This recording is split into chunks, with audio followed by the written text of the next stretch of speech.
started out with that. Adriano, Hi. welcome back. Thank you. I bet you were missing some Late Show fun facts. Fuck's sake. I listened to the 2 episodes. Oh, I did was you enjoy gone. those Late Show fun facts in that one? The two most common names in the 12th century was Genghis and Craig. Yeah. Uh, Matt's liked very few of these. I don't like. Matt doesn't like anything. I think I've like. Excuse me. I like Fallout. I think I've liked like maybe 1 or 2 of them in there. Yeah. But the thing is, though, is I don't like any of that late night stuff. I don't like. Well, this Letterman's different than most late night. But I don't like Fallon. I don't like Fallon's SNL. Fallon's not a late night host. He's a YouTube. He's a YouTuber with a nice set. That's what he is. Same with Jimmy Kimmel, though. Jimmy Kimmel, all his damn clips go on the fucking Jimmy, on fucking out of YouTube. out of all the new late night hosts, Jimmy Kimmel is the most Traditional. and the one that resembles the most old school. But he's on. Show. He's big on the YouTubes. Yeah, And he has YouTube exclusives, if I remember correctly. yeah, but he doesn't. He's one that feels like he's the most reminiscent of a traditional late night host. Fair enough. What I find odd about watching Jimmy Fallon is like he partakes in like every single joke made on the show. Yeah, And it's like he never just lets the star be the funny one. He has to jump in and try to be funny as well. You know, if you watch Carson, he just sits back and lets the star, lead the show really. Mm-hmm. And lets them take the bits and do whatever. or Letterman didn't give a shit about the status of the celebrity. If Right. he wanted to talk about something, Yeah. he fucking talked about it. So I just find it weird. But Colbert's all right. He's not the greatest interviewer, though. No, Colbert's interview skills are not great. Yeah. That is the weakest part. Letterman was the complete opposite. Letterman held fantastic interviews. Yeah. Kellogg's recently signed a deal with the Vatican to sell Pope Tarts. God damn it. You were close to the Vatican. Did you ever go look at it? I went to the Vatican. Did you actually? You didn't go in, did you? No, I went in. You went in. Yeah. How was that? What's that process like? Is very overwhelming at first. You quickly get over it. So I went into the Sistine Chapel. Mm-hmm. It's much smaller than you think it is. I think that's true for all like monuments you see on pictures and stuff. Like Mount Rushmore is pretty tiny. Yeah, but you see big pictures of it. Not David though. I went to see the Michelangelo's David. That was much bigger than I thought it was going to be. Did you see the Mona Lisa? No, I didn't go to the. I didn't go to the. I think it's at the Louvre. I didn't go to the Louvre. Sure. That's going to be on another return trip to France. But yeah, no, Vatican. I went to go see Sistine Chapel, much smaller. Video footage or photography wasn't allowed in there. Then I went to St. Peter's Basilica. That was really cool. That was really big. Yeah. Any gaming culture you viewed while you were there? Nope. Nothing. No stores. No. There was like I walked by the equivalent of Big B Comics. Okay. It was I think it was in France.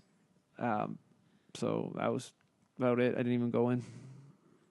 If you press Shift Control F5 on a Windows equipped computer, you'll see an explicit video of Bill Gates' wedding night. That one's for you, Matt. Don't look at me while you say that. But that one's for you. I'm not gonna. Can I refuse it? No. Have you read this whole book, Adriana? You bought it. No, I'm slowly. I'm like, Okay, I like this one. There is no Eskimo word for becoming dizzy on a spiral staircase. Jesus Christ.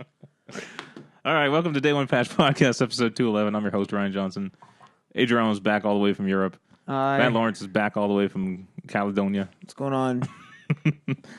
How you guys doing? You doing all right? Yeah. tired. Top stories, we got a couple announcements. We got Pokemon Let's Go, and then, what was the other one? Pokemon Quest, I think? So we got two Pokemon Quest two Pokemon announcements this week. Follow 76 was revealed after a long-ass Twitch stream. Fuck. I killed my phone twice watching that. Assassin's Creed Odyssey was Why are you watching it also on your confirmed.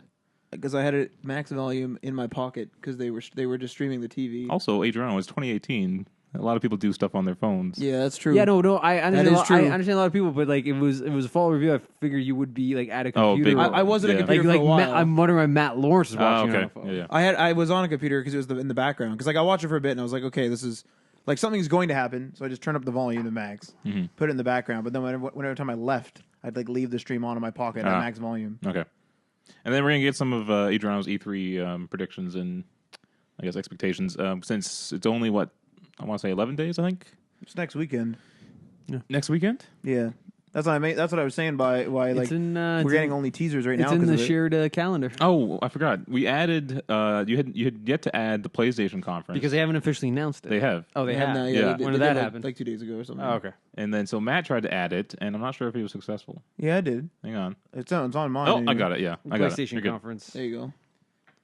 See, problem is I made my own though, and now I have like 2 in my own. Damn it! So I see you just called it PlayStation conference when I called all the other ones. I just did it into Tim Hortons. I was like, oh, and I'm sorry, Tisk, I'm Matt gonna Lawrence. Fix this right now. I was gonna say you're gonna clean it up for me, aren't you? Unfortunately, Put the address in, the fucking whole thing, Jeez. just in case you need to navigate there at some point. Yeah, but what's new, Adriano? I guess Europe is what was new with you. yeah, I've been in Europe for a bit, all around. Give us the countries you went to. In this order, I'll give you the countries and the cities. London, England. Then I left. I passed through France and Belgium to get to Amsterdam, Netherlands. Then I left there, went to Heidelberg, and then Munich in Germany. And then I went to Innsbruck, Austria. And then I went to Venice, Italy, then Rome, and then Florence. Then I passed through Milan to get to Lucerne, Switzerland. And then I left from there to go to Paris and Versailles, France. And then I came home. You flew out from Versailles. Paris. Was this all terrestrial land travel? I left. It was all by road, except for from London, England to France. I passed through France and Belgium to get to Netherlands. That was by train Oh, okay. Oh, that's cool. because I had to go over water. Over? Might have been under. I don't know. I was asleep most of that train ride. That train, the Eurostar train, was fucking fast. It was like one point I looked up because they had monitors with the speeds everywhere. I'm pretty sure it went into like the 300 kilometers an hour. It was What the fucking fast. Were you like in one of those like head strap things where they strap your head in? Because if you move, it's gonna be like it's break your neck. No, it's fine because you're moving with the train. You get up to speed. Yeah, it's not Yeah, like it's fine, instantly it's fine. 300. Yeah. and they don't stop Oh, got a couple instantaneously. of They dead ones again. slow it down. But it was like 322. I think it maxed out at. Holy fuck! It was fucking fast. And here in Canada, it takes us an hour to go like fucking like 80 kilometers. To Toronto. Like, you can drive to Toronto in an hour and a half, or you can take the GO train for an hour and a half trip. Yeah. Yeah, Eurostar fucking flew. No, Europe was really fun. Went up. I'm gonna just name out the major things I did. I didn't partake, but I visited a whorehouse in Amsterdam. Whoa, Jesus! I like how that's the first thing that comes to mind. Yeah. Well, 'cause I'm trying to think in order. What do you do when you visit? They're like, you just show up. You're like, I'm just looking. Yeah, you just shake some hands. Yeah. You just inspect the merchandise because because they present themselves out front. They don't want to wait for people to walk in looking for it. They want to entice people to come in. Mm-hmm. So it's like you okay. can just walking by, you have an opportunity to examine a potential purchase. How much we talking here? I didn't ask. No, window signs. shopping. No signs on the. No, they're not. They want you in to discuss prices. That's scary. Yeah. People smoking pot you could smell it everywhere. It was really hard to you're like I can smell pot everywhere, but you really had to go look for the actual shops or the cafe. Oh yeah, in Netherlands, cafe is where you would drink coffee. A coffee shop is where you get pot, right? get pot. Yeah. That is a very specific distinction that you need to Okay. keep aware of. I mean, I think you can probably get drinks there too, right? And stuff. 'cause Maybe, you're just hanging but out. if you ask somebody for the nearest coffee shop, they're pointing you to the nearest pot shop. Why if you coffee? ask somebody for a nearest why- cafe, I was telling Matt, there's a lot of customs that I think you would not like. Europe was a weird culture shock. So then from there, I went into what was next? Netherlands. I went into Germany. So restrooms mainly in Italy. A little bit in Germany and a little bit in France. you don't get to use for free. You can't walk into any business and just use it. Most of the time, it costs money, or unless you're a customer. If you walk into a cafe, Well, I mean that's an unwritten rule in Western. yeah, but like I can walk into a Tim Hortons, and I can't like even in a I found Starbucks. Like I went to Starbucks in England. That you can't do that there. Even in the most major of chains, I couldn't do that. But you can now in the U.S. Yes. So like in Italy a lot, it was like if you go into a convenience store or whatever and if it's an unmanned bathroom, like if there's no attendant there, it's a gate and ticket system. Oh wow. So it's like, and for you, Ryan, where you don't like to have, where you want everything to be digital. No, Europe is a continent where you need to have cash and change on you constantly. And that bothered me too, because it's like, I need to travel with physical money on me because nobody uses tap. Tap is not a thing there yet. Really? Yeah. That's surprising. All the times I used my credit card, I was putting the chip in, or I'd put the chip, and then as a security measure, they'd also have me sign for it because I guess it was being flagged or whatever. Wow. So it's like, oh, you go to this gate, you put in 70 cents euro for to use the washroom, and they give you a ticket. If you go and buy anything at that station, you show them the ticket, they'll give you most of that back. They'll take it off your purchase, and if you don't, you just paid the 70 cents. That's really strange. It is very strange, but I got over that quickly. Cafes in France. If you like Google cliche French cafe, and you look at it from the street view, looking at it, there's a bunch of tables and chairs that are like all pointed. You would be looking at the street, and then you have your back to the cafe. You are to stay like that. You are not to turn your chair inward to be facing the person you're conversing with. You must face out. You both face out and you converse, not looking at each other. And if you do, the cafe would like tell you to come and turn your chair back. It's an aesthetic thing. Oh my man. Lord! Yeah, That's so weird. Oh my Lord! That's so different. yeah. It was Friggin' chair police. Yeah. So, another thing was, especially in Italy, quite a bit in Germany and France, there are two different prices on stuff in cafes. They always try to kind of lure you in and say, hey, why don't you come sit down, have a seat, get you a coffee and a pastry, is because you're paying more if you sit down at a cafe as opposed if you stand or you get a takeaway. You are paying more on the bill if you want if you want to stay and enjoy the facility sitting down. It costs you more. It feels like you're always paying for the facilities there because you're paying for literally paying for the bathroom and you're paying to sit, so you're paying for everything. But if you're a customer though, you get to use the bathroom anyway. You get to use it for free. So wait. So here's the question though: if you had a pastry and a coffee and then had to go to the bathroom, you have to pay for the ticket and then show up and they'll give you the money back? Nope. That's why you need to use the washroom first. Use the washroom first. See, that's bizarre. Yeah. I drank a coffee, now I have to go to the bathroom. Or if it's not a gated one, then they probably would, if you say, oh, you're a customer, then just go use the washroom. Like that ticket system is only for unmanned public or unmanned restrooms where they don't have an attendant there or they don't have somebody. So there's a lot with an attendant. Would you say? In Netherlands especially, there was one. There was there was an attendant there. You walk into the a little separate foyer area. Then there was washrooms.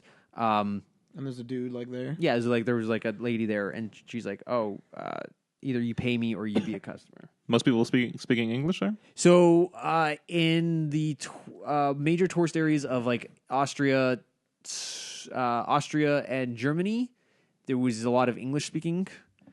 Not so much in France and Italy and Switzerland, but luckily I was able to regurgitate enough Italian and French for me to get by, the bare minimum. So that was okay. I could go in and order stuff, ask to use the washroom or buy stuff. That was fine. French people, though, are very passive aggressive when it comes to their language. So if you go up to them and immediately try speaking English, and if they can speak English, they will speak to you in French. What? Just to stick it to you. But if you immediately try to speak French to them and you show them that you're incapable of doing it, That's like you being That sounds like such a hassle. exactly. That's a waste you, of time, that's time you for both parties Yeah. too. Like, what's going on here? So that's you kind of just telling them like I'm trying, but I can't. Then they'll start. It's the thought that counts. Yeah, to it's them. the thought that counts. And like when somebody told me that, I'm like, I don't believe you. I saw it fucking firsthand. I absolutely saw customer after customer. I saw both things be executed. Both methods be executed. It was absolutely accurate. Italians will not hand you back your money if your life depended on you. What? They slam it down and push it aside. What the fuck? Italians are always in a fucking rush. Not once. I handed somebody a bill. And like they started early on, they were just like they would like get change or the bill, and they have my receipt, and they just slam it down, and they like push it away, or they just slam it down and they move on. Or there's a lot of little plates. There's a lot of receiving plates by the thing. It's like they just like slam it down and they Clang, yeah, like- exactly. And then they're like who's next? So like one time. Like she's getting my stuff out, and I purposely held my hands as wide open, like I held them like this. I wanted to see if she put them in there. What do you think she did? Slam Slam down the table. Yeah, right beside it. I'm just like, and I had to like, you know how hard it is to fucking pick up coins on a Especially being rushed to get out of there, and you're trying to pick them up. it's like I need to get the fuck out of here, and like they're always in a rush. Italians, in a lot of stores, in a lot of convenience stores, in a lot of shops, they're very unorganized. They don't like to line up anywhere except for going through those shops. So you enter through an entrance, and it's like a one way. It's like a fun house. It's like a pathway, and they take you through all the different departments, and you go and you pick up your stuff on your way, and then you exit out, and that's it. Like there's no like open free roam area. Like you know how you walk into a convenience store, whether it's like SO or whatever, you can just kind of walk in whatever order you want or whatever. No, it like all the aisles are pathwayed off, so you kind of just going like up and down in a zigzag, and you're picking up your stuff, and then you just kind of are led to the exit, and that's it. Is this because of like a limited space issue? Maybe, I don't know. Driving in Rome was this. I didn't drive. I was in, but it was the scariest fucking thing that I've ever seen in my entire life because it's there are lights. And like in rural areas of Italy, their law, people follow them. As you get closer to Rome, their suggestion in Rome, nobody fucking follows any laws anywhere. It's completely open. They don't even bother putting lines on the road because it's just a free for all. Oh, fantastic! It is fucking no lines on the road. It's just fucking terrifying. There was one other crazy. There was another thing I wanted to. Probably. I don't think I'd be able to handle Europe, man. It was. I don't think I'd be able to It do was culture shock when I first got there. I got used to it. I was telling Matt upstairs. First thing I did this morning, because after I got back yesterday, I went and like woke up and like I went out for a bit. I went to go coffee, and I went to a McDonald's. I instinctively started speaking French. I started just ordering it in French, and I realized I'm like, oh yeah, I'm not doing that anymore. Like I'm reverting back. It was Austria was my favorite. Switzerland was a close second. Italy was dirty. Damn it, man! Italy was grimy. Yeah, it was fun. I went up a mountain in Switzerland, Got it right on the edge. right on the edge. I was like a foot or two away from to my death. That's pretty scary. Yeah. Big gust of wind. All right. Well, sounds like you had fun. Yeah, exhausting, but it was fun. Matt, you're next. What's going on? I'm next. Yeah. I got a really lackluster story for you What'd you do, comparison. The hell have I been playing? A little bit of Stardew Valley, a little more Stardew Valley. Mm-hmm. A little bit further on my farm. I didn't go on a bus trip or anything. Oh, actually, I guess I could talk about this last night. Oh, yeah, this is a good story. Yeah. Last night I went to a BlackBerry social event and I won a BlackBerry key too. Grand prize. Were you the only person there? Is that why? Yeah, by No, default, there's a bunch of people there. You said BlackBerry Social Event. I pictured you like in a room with like a banner and like BlackBerry Social Event, but you were the only one. No, it was pretty crowded. And there was like a big draw, a bunch of like merch and stuff was being given away, a bunch of swag. And Oh, okay. stuff. I see what you mean. You discovered a parallel universe. Damn it. Where BlackBerry has God the damn it. majority market share. God damn it. And that yeah, okay, I got it. But no, I won the grand prize, if you will. A key 2? A key 2, yes, which is gonna be like I don't have it yet. It's their brand new film. It's literally coming out in a couple days. Yeah, so I got an IOU, Yeah. and so whenever they buy it, they'll ship it to me. Is that the phone that my brother wanted? That's the key 1. The key 2 is being announced soon. What's the difference? The key 2 is just the new newest model. Oh, is the new one on yeah. it? So, but yeah, so I want one of them. Yeah, that's awesome. What are you doing with it? I'm probably gonna try it. I'm definitely gonna try it. I'm gonna see what, cause I want to try the keyboard again, and I want to see how the battery is. So we'll see. We'll see how it goes. And then Pogo will be the ultimate test because that's my most demanding game. So if it runs good on there, maybe I'll keep it around. Do we know the specs on that one yet? No, it's I think all that's going to be revealed at the event in June. So, but yeah, that was pretty exciting. That was crazy. Mm-hmm. I was freaking out, as you know. Kitchener's a weird town. It's like they're struggling to like. You can see them trying to claw into like the 21st century, all right? But it's like there's still like crap all over the place. It was a disaster. That left turn. Well, that was construction. That was That's a disaster. Not, Yeah, not so like they're building a light rail transit, I guess is what it's called. It's like the above rail, like and they have like their own lanes and crap for the trains. But there was a point in which it was like turn left, and I was like turning left, and I was like, and like another guy screwed up too. He just bailed, and so did we. Yeah. I went to go turn left, and I'm like, is this a one-way road? Where am I going? And there was like a lane for the tram, so I'm not going to go there. But then there's like a lane that's actually a part of a one-way road that I think is being converted to a two-way road. Well, no, what it was is like there was 2 lanes headed in our direction. Yeah. And what the pylons did was diverted you into what is normally ongoing traffic That's or right, oncoming that's traffic. right, yeah. But they made it going the other way. What is going on? And so you have to like just trust the pylons. Yeah, but there was no like. Wait, sorry. Say again.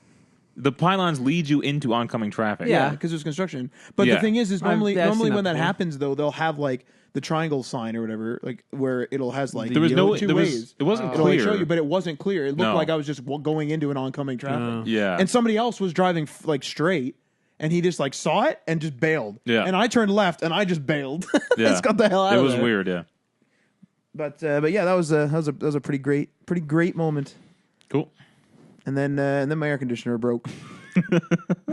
and now we're replacing the whole thing, including the furnace.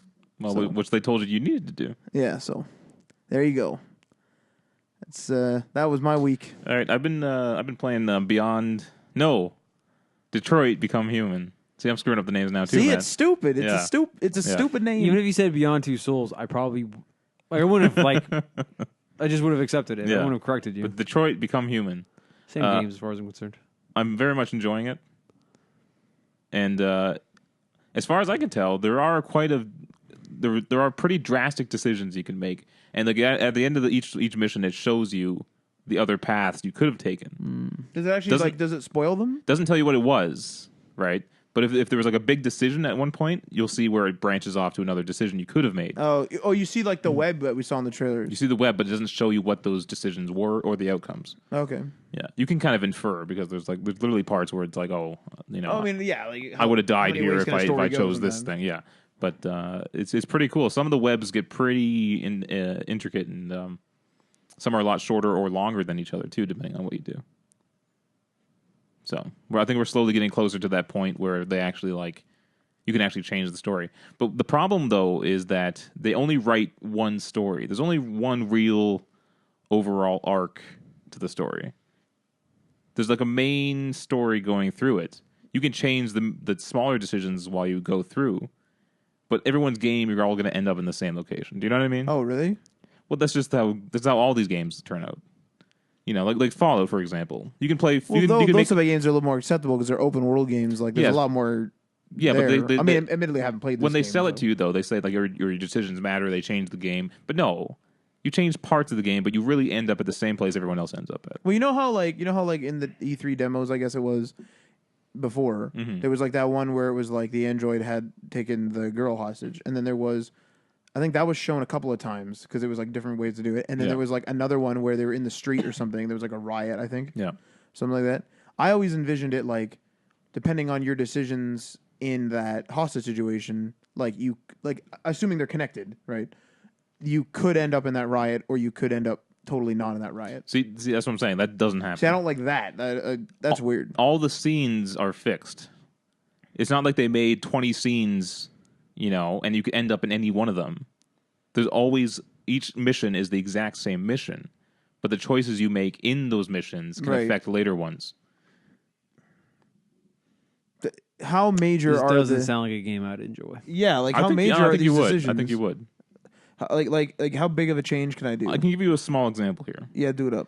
So you saw the E3 demo. I imagine you saw it too, Yeah. right? Yeah, I don't remember. Slight spoiler, y'all. There's several. There's an android that has a girl hostage. Oh, yeah. And you're a negotiator who's trying to talk him off the edge, right? Yeah, and you're also an android, right? There's several outcomes of this. You know, you could die. He could die. He can kill the girl. Android you can on sacrifice Android yourself. violence. All sorts of things can happen, right? Later on in the game, you can have access to something that's important, depending on how you handle that situation. Okay, that's kind of cool. Yeah.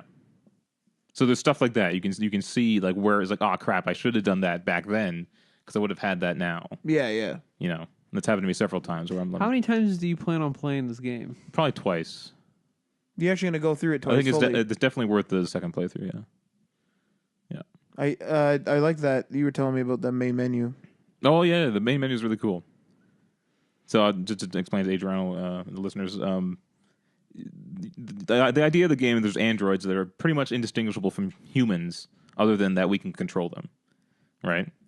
And what's happening to them is what people are finding is they're breaking through their programming and are obtaining free will, so they don't have to listen to the humans anymore. Okay, and they're called deviants when they do this because they're going off their programming. So the main menu, there is a android who like talks to you. She's just like standing there, like she takes up most of the frame. She's just looking at you, and she talks to you, and they're like, "Welcome to Detroit Beyond Human." You know, check out this feature or whatever, right? And she'll do stuff like that. And she looks fine. She's kind of smiling, looking around and stuff, and is pretty happy. As I'm playing through the game, she's starting to deteriorate. Become deviant? Yeah. Her actions are becoming different. She's saying different things to me. And she's like looking more nervous and paranoid and looking around and stuff like this. Cool. Yeah, and it's kind of creepy. So I think that's really cool menu concept. It's the Google Duplex menu. Yeah, pretty much. All right. Cool. Let's hop into the stories for this week. Pokemon Let's Go was announced. Now, Adrian, you said you caught this, I guess, early today. I was forced to watch a trailer in a half sleep Shifted state. So this is the first time this type of Nintendo or Pokemon game, I guess, is coming to a main Nintendo console. So it's coming to the Switch, and I guess it's almost a remake of Pokemon Yellow for the most part. You're going back to the Kanto region. Yeah. You're gonna be talking to Professor Oak. Depending on what game version you buy, is what starter Pokemon I guess you'll have access to. Well, because from what I saw in the last thing I saw was Pokemon Let's Go Pikachu, and then Pokemon Let's Go Eevee. Mm-hmm. So, are those the starters for this one? I think so. Oh, that's dumb. Is that how it was in Pokemon Yellow and whatever else? I remember Yellow, you had like a special Pikachu that like would follow you like physically in the game as you walked around. And I think he was your starter. I can't remember whether he was your second or not. Was there any Pokemon game where Eevee was your starter? Not that I know of. Not that I played. I started on Gold. It was my first Pokemon game. I can't remember. I all I remember about Yellow is that he like followed you around. You could like turn around and like talk to him. Here's the important part. You can dress them up. You can dress them up. I don't think I would. I wonder if it's going to be like all Society's Pokemon. not ready for that. I don't think you can evolve them too, based on what I've read. I'm pretty sure you couldn't evolve the special Pikachu. I don't think you can evolve So the Eevee maybe either. you're going to get a starter, and then when you get to the first town, you'll get Pikachu or Eevee. Yeah. So it's going to have the original 151 Pokemon in it. And it's going to have elements from the Pokemon anime, which will be like Team Rocket and specific characters will also be a part of this version. Basically anything that was in the show, right? Kanto region. So I guess for the most part, it's going to be like the Game Boy games. The difference is how you actually catch Pokemon. This is where they incorporate the Pokemon Go aspect. The Go stuff, yeah. You can actually see the Pokemon on the map instead of the old games where like they just pop up at you. You can actually see them, go to them, and then you toss Pokeballs at them. Is Niantic having any development input on this whatsoever? Or They must be involved because you can. Yeah, they're definitely you can, partnered, I'd say. You can import your Pokemon from Pokemon Go. Is it one time, one way import, or can I like do I send them back and forth? How does You this... can only go from Pokemon Go to Pokemon Let's Go. Okay. I don't think I don't think it removes it from your Pokemon Go collection. I have not confirmed that, by the way, but I don't think it would. I think it's just like, oh, I caught a really nice whatever while I was running around. I'm gonna now put it into my Switch game. I'm gonna like copy it essentially. Okay. Because it said in the trailer it was like you've imported whatever into Go Park, so that's like the transitionary place, I guess. All right. What's this Pokemon Ball thing controller? So instead of using a Joy-Con, it's literally like a Pokeball, and you can literally, I think it's called, is it called a Poke? They had a name for it. I can't remember now. They had the official name for it, but anyway, it's like a Pokeball controller, and literally you can control the whole game with it because you only need one Joy-Con to play the game. Yeah, but like the thing that I saw in the trailer was like somebody was walking and she pulled it out of her purse. And she was like at a cafe or whatever, and she like shook it or something. And then like, is there like a travel element with this? You as can. well? I think the Pokeball works with Pokemon Go. Oh, I think. okay. I didn't confirm that. I have confirmed though that you can just play the whole game. As far as I know, with the like, it acts like a Joy-Con for Pokemon Go, Switch. Yeah, Pokemon Let's Go, I guess. You're also going to have NPC battles, which is going to be like the original games, and so it's like the turn-based kind of strategy games like that, which will be nice to play again. 2-player co-op. Yeah, that's crazy. Yeah, I saw that. But I think you have to be in the same Wi-Fi. You can't like I can't play with you wireless or over the internet. Well, we'll see because they did show off some sort of Well, wasn't it local? Wasn't it 2 people in one system? It is, yeah. You could just pull each other's Joy-Con. Like, if you have a pair of Joy-Cons, you just like take the Joy-Cons. But you can also trade Pokemon with each other if you're on the same network. Oh, that's interesting. Yeah. Because I was going to say they have the wireless capability with Pokemon Go. Remember they showed that weird gift thing? And at the end it was like a special Pokemon or something will appear or whatever. So this is coming out November 16th, exclusively on Nintendo Switch. It'll be $59.99 in the US, probably $70 here. Someone told me it was $100. $80 here. 79. Someone told me it was $100 flat. I forget who it was. I don't remember where I That saw might be like a package with the Pokeball. I don't know. Maybe that's what they were talking about because they were like, it's $99.99. And I was like, what the fuck? I'm like, that's ridiculous. I'd buy it. I'd be for a bundle if that was the case. But yeah, it could have been. Which I wouldn't be surprised if they come out with. Sorry, so what's the pricing here? Well, Probably it'll probably be $79. Okay, so it's a standard game price. It's not okay. Yeah. Okay. Yeah. I want the Pokemon Switch. I gotta wait for that. Speaking of Pokemon Go, I caught 4 Mr. Mimes in Europe, man. Fuck yeah, you did. All in France, ironically. There you go. Yeah. I thought that was only in Britain for some reason. No, it's all of Europe. That's pretty good. Yeah. That's really funny. So, last impressions on this Pokemon game. I think there's still an actual Pokemon game coming to Switch in 2019, though. Since it's not an actual Pokemon This is game? kind of a remake of Yellow. Okay.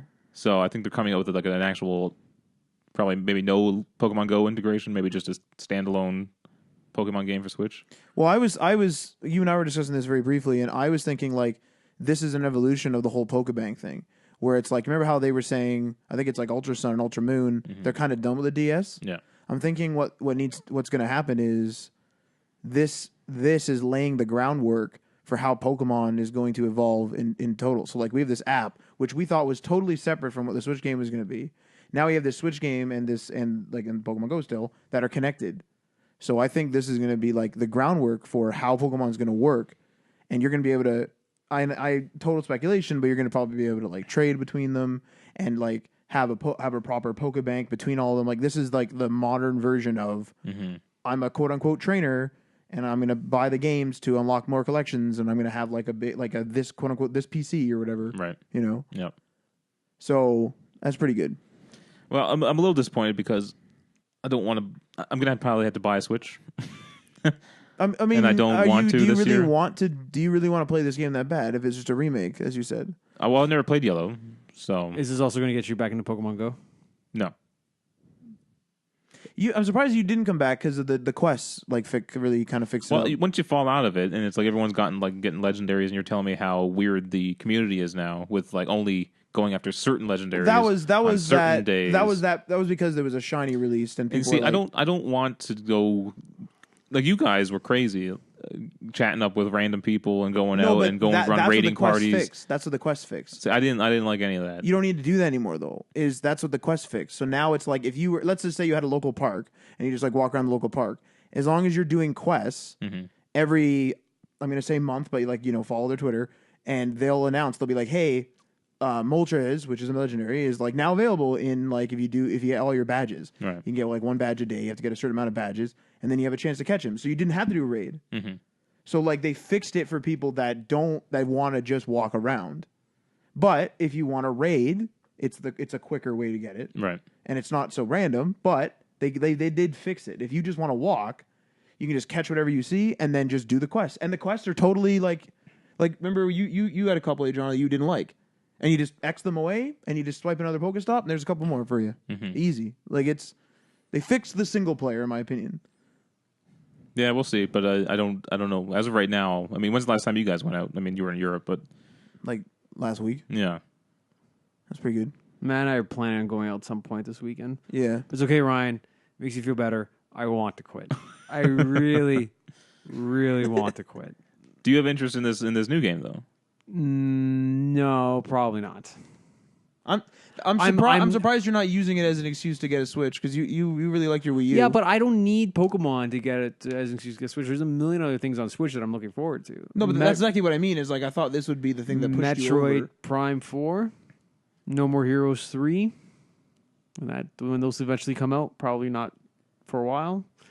Eventually, Didn't you Smash. buy Zelda on your Wii U? I bought Zelda on my Wii U. Do you ever finish that? No, because I fucked up. I tried to roll back a save, and I went too far, and then I lost progress. Like And then it's over like after the save that. system wasn't great, and then I'm like, nope, I'm done with Yeah. this. That sucks. Yeah, so I might give it another go if I ever go back there, but there's a lot of stuff on Switch that I would play. Also, the smaller indie Right. market eShop stuff. If there is a bundle, it's going to have to be pretty good because I don't see Nintendo lowering the price of the Switch because it's still selling like crazy. Do you know what I mean? Yeah. So there's no reason for them to lower the price, and they're not. And the Xbox and PlayStation aren't really competitors like they used to be. I guess it seems like Nintendo's. I don't see them lowering your price either. Nintendo's in their own like thing, so it kind of sucks because I got other stuff I want to buy this year too. I mean, you could just not get this right away. Like it's not like Yeah. It's not super time sensitive. No. Like you could also just do it whenever you want, or just skip it. Really, And like you want, could. you want a Pokemon themed Switch? Yeah. Which So I'm would be gonna pretty- wait. Yeah. Like I'm looking for a bundle of some sort. Like it'd be nice to maybe get even the Pokeball I don't like accessory. themed consoles. I really don't like themed There's consoles. a few of them I've liked, but for the most part, you're right. They're not very well designed. Yeah. Like the DSs though have been pretty good. Like they need to be simplistic, and they're too like the Gran Turismo one I liked because it was simple. It was a PlayStation, and it just had Gran Turismo Sport on it. Like it was Yeah. just a simple logo. And the Yeah. same with the controller. It wasn't like super designed or the weird. Was there a God of War one, The God of War one, yeah. Destiny, and The Destiny one was nice. every fucking IP out there had it. Destiny was nice. I wouldn't mind owning that one if I like Destiny more. Trying to think. Oh, the R2 360 one was amazing. Yeah, that was a cool one. That was a an cool incredible- Didn't you design. have that one? No, I didn't. I've always only had. Oh, it's gone. It's back It's away. not here anymore. I imagine the Pokemon Switch just being the two Joy-Cons as two halves of a Pokeball, though. I imagine that's all they'll change.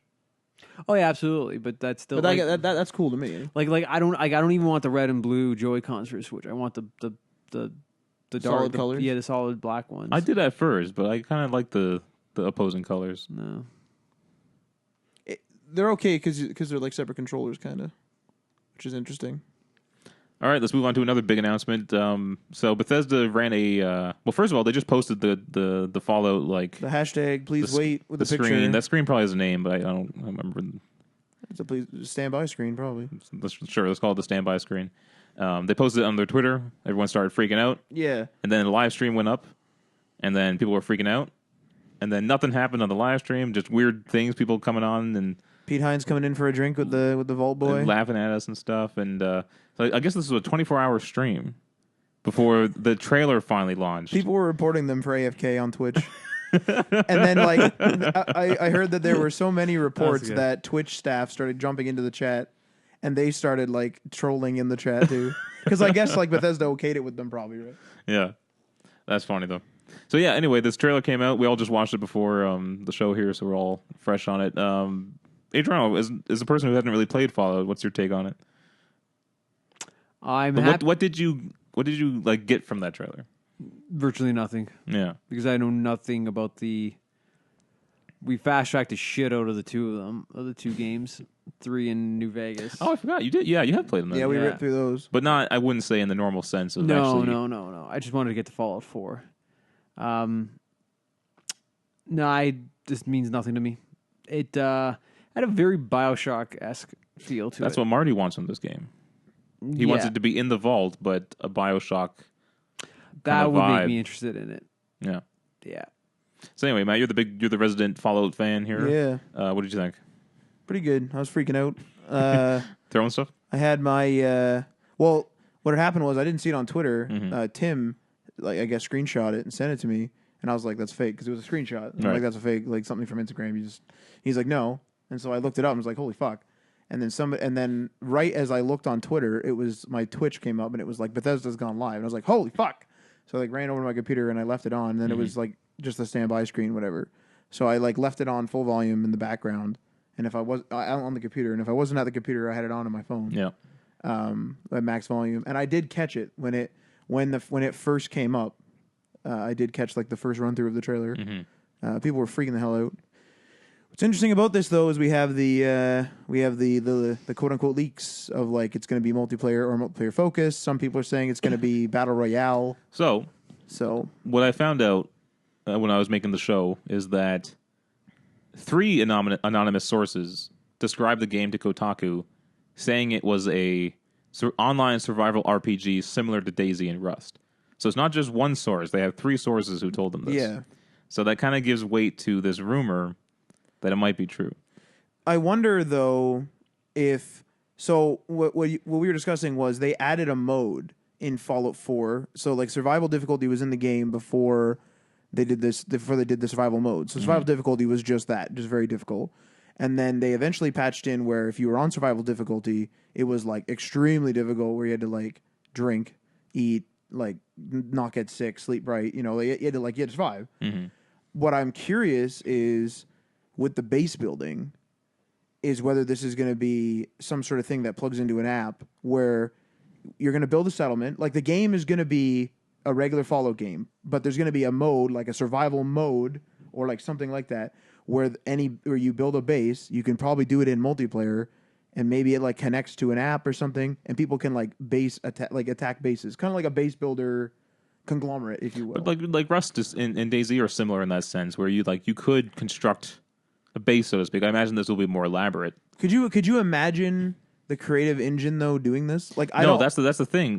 Like modders have said that like they've scoured that engine, right? Yeah. They said they don't think it's possible.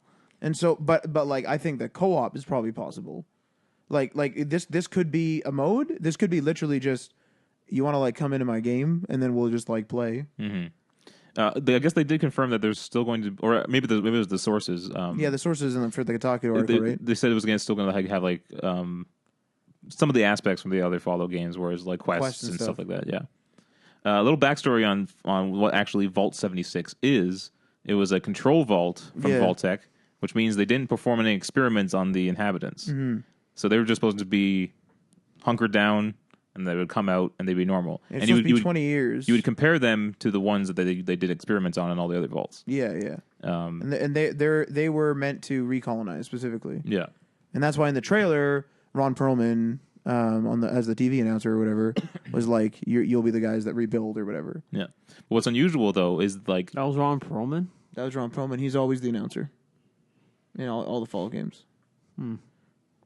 What's unusual is like they're supposed to come out 20 years after the bombs dropped, but the Pip-Boy is like 100 years after, isn't it? Or No, longer than that. I think it was a 5 or a 6 year, because people weren't sure exactly when it was sealed or something like that. Yeah. There was a discrepancy on Reddit anyway of 1 year, but apparently it's approximately 5 or 6 years. So to explain it, in the teaser there's like a full date with a year on the Pip-Boy as the camera's panning. Yeah. In traditional teaser style for Fallout.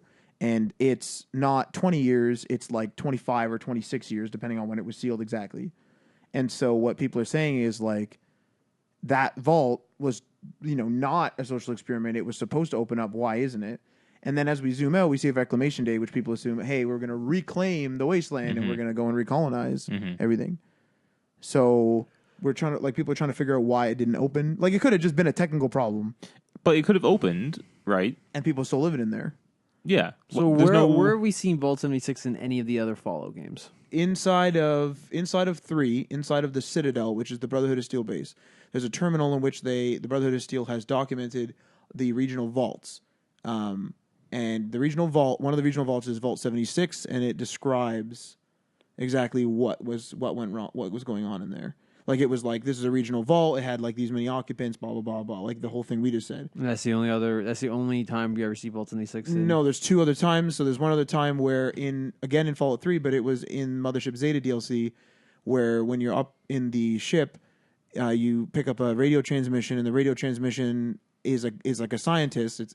We assume it's a Vault Tech scientist, and he was there during the construction of Vault 76, and he says, I think I found like a race from another world, and it's like the aliens like talking to him in their language, and there's like a thing where they like abduct him or hurt him or something. We're not really sure what happened. There was some sort of struggle, and then again in Fallout 4, what? Anal probe, probably, and then in Fallout 4, if you listen to the TV report in the living room, Vault 76 is mentioned as one of the successful Vault projects.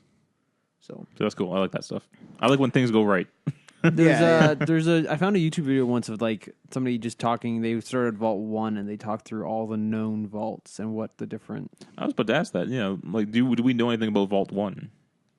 That's a good question. There's like a vault of there's a I can't remember the. And what's the total amount of vaults? There's a whole bunch. Well, because there's a bunch of. It's across. Is it across America? Yeah, but I think it was like a sweeping. Like if you notice, or if you've explored a lot in Fallout 4, you'll actually stumble upon a couple of vaults that are not operational yet. Some of them are like completely non-constructed. Some of them, like the door and everything's there, but like the interior is like half ripped out because it's not done yet, right? Yeah. There's like a vault of all clones. Yeah, Gary. Yeah, it's in Fallout 3. That's such a funny Some name. of those vaults are kind of scary, man. That's such a funny name for a clone, Gary. And they all say Gary. You go down in there and they're always like Gary, and then they try to kill you. It's That's creepy. fucking creepy. Yeah. So here's the thing, though. How far, like all the vaults that we know of, like they're just scattered across America. Yeah, because it was supposed to be like a survival. Do we program. have any 4-digit vaults? I don't think so, actually. What is the highest 3-digit vault you can think of numerically? I want to say 116, but I don't even know. I don't know if that's true. 111. 111 for absolutely sure, 111 though. for sure. 111 for sure. Okay, yeah. so let's say 111. What I'm wondering though is, okay, if you were to visualize a map of the U.S., Okay. how far apart are the major vaults of like? Is there like one on the West Coast, one on the East Coast? Like where? No, it's where like- does Fallout 3 take place? Fallout 3 takes place in the Capital Wasteland, which is right outside of D.C. Okay, Washington, okay. D.C. Where does Fallout New Vegas? I'm assuming takes place near Vegas. Near Las Vegas, yeah. Okay, What's the vault in New Vegas? There isn't one specifically. There's just vaults all around. But what do you know the numbers yeah, of the ones spread around? some of those numbers. I don't know the numbers because they're just like exploration locations. They're not like... No. Are they 2-digit or 3-digit numbers? I think they're 2. Okay, so here's what I'm wondering about though. So if you have 2-digit vault numbers in Vegas area and you have 3-digit vault numbers in the DC area, which are around the low 100s, like 111, 116. Yeah. How spread out do those vaults have to be if they're keeping a numerical system to get from the East Coast to the West Coast? Oh, like you're asking, like, is it like normally the lesser numbers are like, I guess, West Coast? But also, like, if you're finding within like your area of your game, which isn't all that big in the grand scheme of the United States, Right. are you finding, like, if you're finding multiple vaults? Yeah. What I'm saying though, it doesn't match up. If you're finding like, oh, here's Vault 1 and here's Vault 2, only like a kilometer away. Yeah. That makes me think that Vault 3 would be only a kilometer away. But if you're saying that Vault 111 or sorry, Vault 116 is in the DC area, but Vault Vault 101? 101, you mean? sorry, 101 is in the DC area and Vault 116 or Vault 76? Vault 76 is in the Vegas area, let's say. We know where that is. Yeah. We know where 76 is. Yeah, it's something doesn't match up with the number of vaults and the distance between them. What I think it was, and I'm sure there's like some sort of lore about this, but what I think it was that like Vault Tech was new, so they were building randomly. So they would they would choose a population That's the center thing and that build they one, would- then build another one, and Yeah. then their stock rises. So they're like, oh shit, we can have more experiments essentially. So then they start building more, and they start going ham because like 4 has a bunch of vaults in it. So But what are the numbers? Like, what number of vaults are we looking at? 111, I think the good ones like what 94 or something like that. The one that's It's just Yeah. I find it weird that they're numerically all near each other.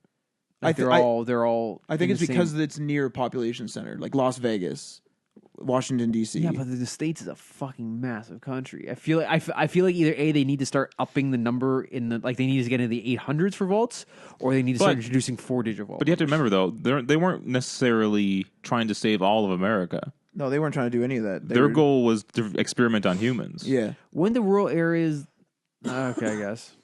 Sorry. So they yeah, never mind. and they could only build as many vaults as they could afford, right? So we don't know how rich their company was. we know it So- was booming during when the bombs actually fell. The main priority would be getting all the big cities down, right? And so that's probably where all the big cities or all the main vaults are. How And according to the Wikipedia, 118 is the highest known- canonical vault. Oh, there it is. Yeah, so I guess what essentially to answer your question about the rural area is this: normally there isn't a vault. Not normally, this isn't. There's exceptions. Normally there isn't a vault within a population center. Most of the vaults are scattered outside. For example, in the Capital Wasteland, number 3, most of the vaults are in the rural areas around Washington D.C. because the thought was Washington's going to get hit or the population center is going to get hit by the nuke. So same with 111. It's in a new suburb outside of Boston called Sanctuary. So it's way out there. how much population does a vault usually hold? 500. Oh, interesting. So it was supposed to be that. That's why they were like pressing for registrations because like they were like, you better register because like our slots are going quick and like a vault takes a long time to build. Like you better hurry up.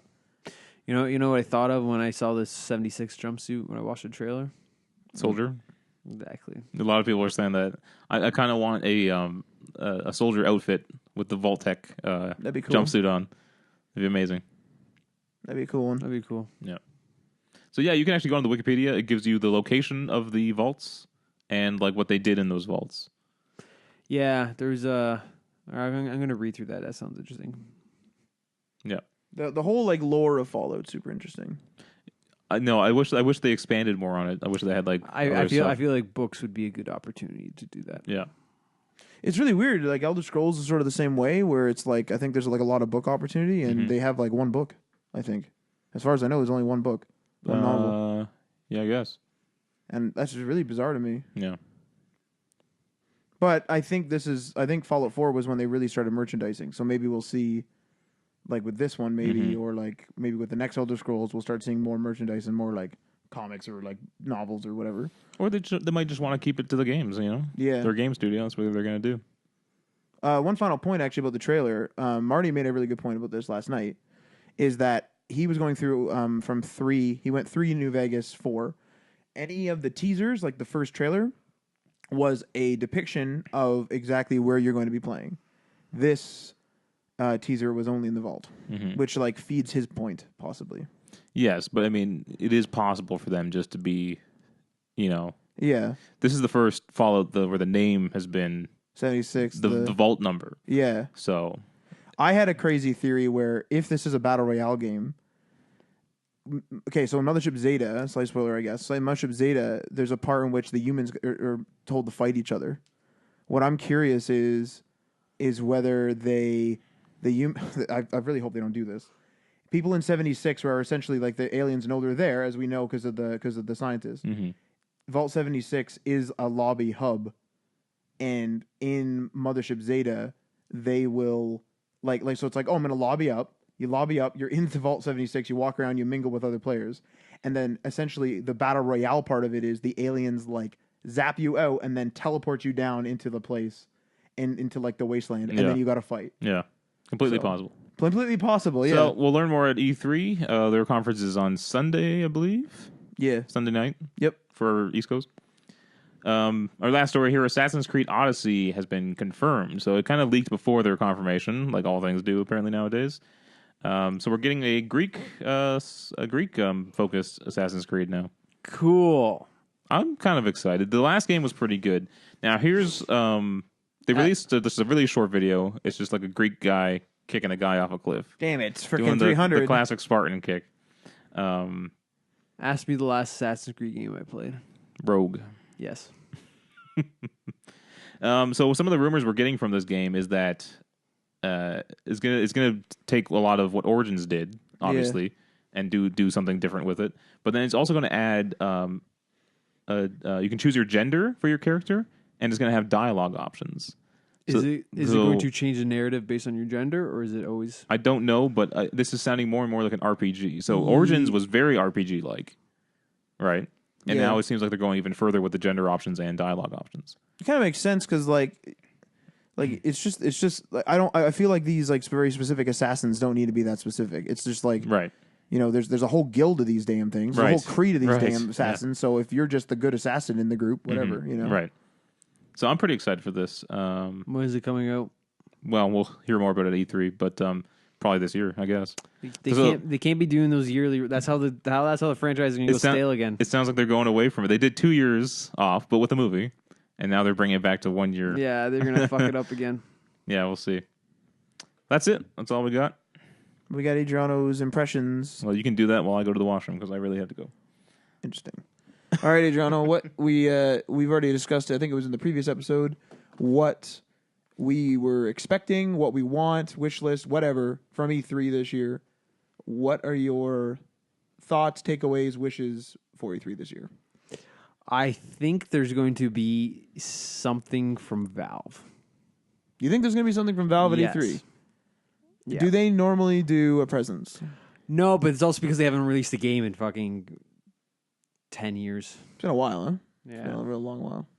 Portal 2 was probably the last thing they had I think they showed something at some show somewhere. I think it might have been an E3 show. Right. When they showcased Portal 2. I have a feeling with Overwatch and I think they're going to excuse me. I think they're working somehow on like a major update or a proper sequel to Team Fortress. Okay. I can absolutely see something, or like a Left 4 Dead 3. Can you see them because it's been so long doing maybe not even at E3, but doing multiple games at the same time, like doing like, hey, we have a Team Fortress 3, and we also have Left 4 Dead 3. Like, could you see a 3-pack from them? Because they're not like the most in-depth games. They're like arcadey. You know what I mean? Yeah, but I don't see them doing that. That's what I think is going to happen. I don't know. It's going to be a bunch of shows at an hour with really impressive preset demos. I am really curious though to see what they show with Division 2. Division 2 looks really good. Or like we haven't seen anything. Yeah, we haven't seen anything, but it sounds like it's going to be a good showcase. I mean, I guess. Mm-hmm. What do you want out of Division 2 in comparison to Division 1? I want them to do exactly what they say they're going to do from the trailer or from their like reveal. Like, I don't want them to double back on anything. So you want the reveal to be like that's what it is. Reflective of what the actual game is going to be. I want them to take the current division formula. I want them though to make the hopping in and out of multiplayer versus single player a little bit more seamless. Oh, instead of like the weird loading thing. I also want them to clean up their division of tier worlds. Okay, so you actually don't like the tiers. I don't like the tiers. Oh, because you want it to be like... I want it to be completely seamless when I'm moving around. Do you still want it to be like a really hard survival game outside, yes. though? So it's not like more or less, if it's like, hey, we need to run to the dark zone, we just kind of run there. It's not like a challenge. It's just like we just run there. Yeah. I would love to see. Trying to think.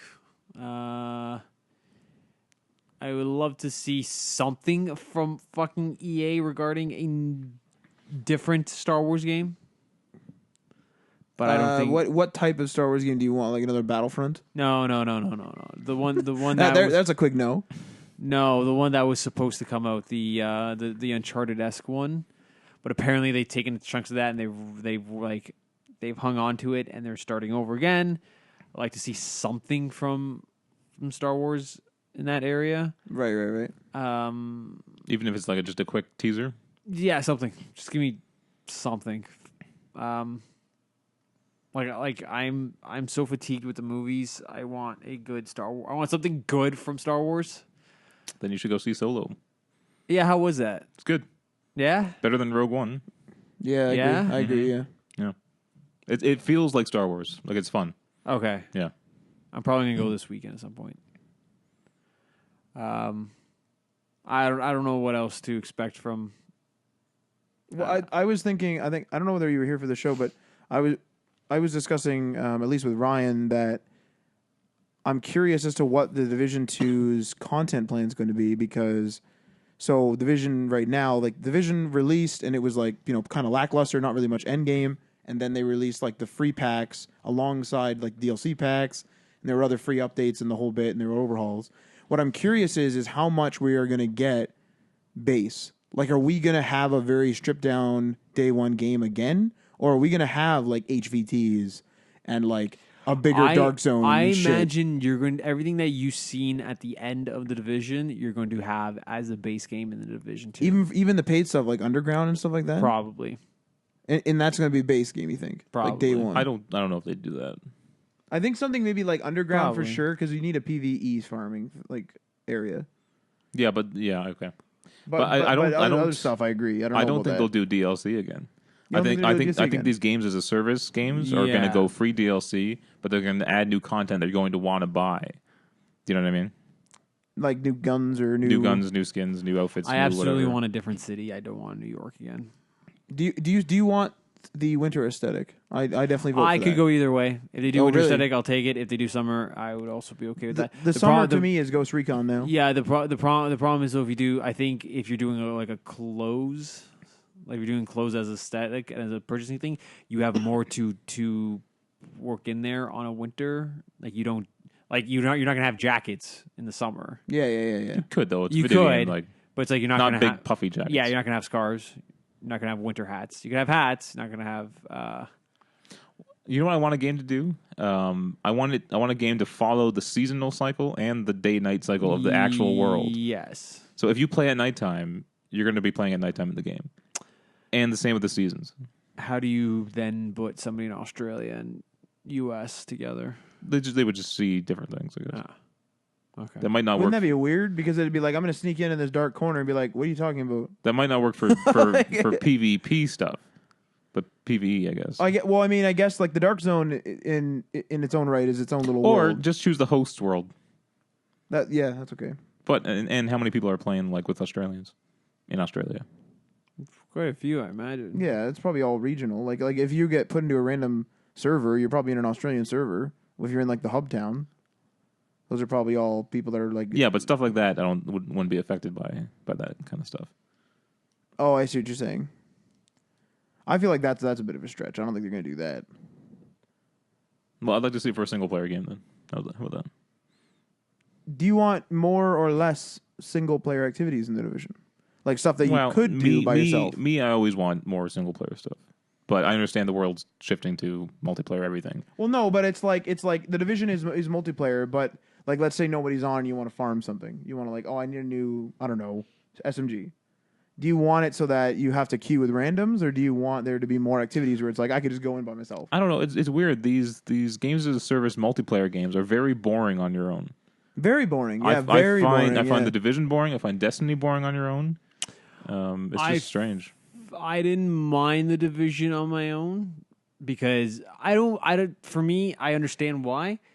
It's not really boring for me because I enjoy not fast traveling and just traversing the world. Yeah.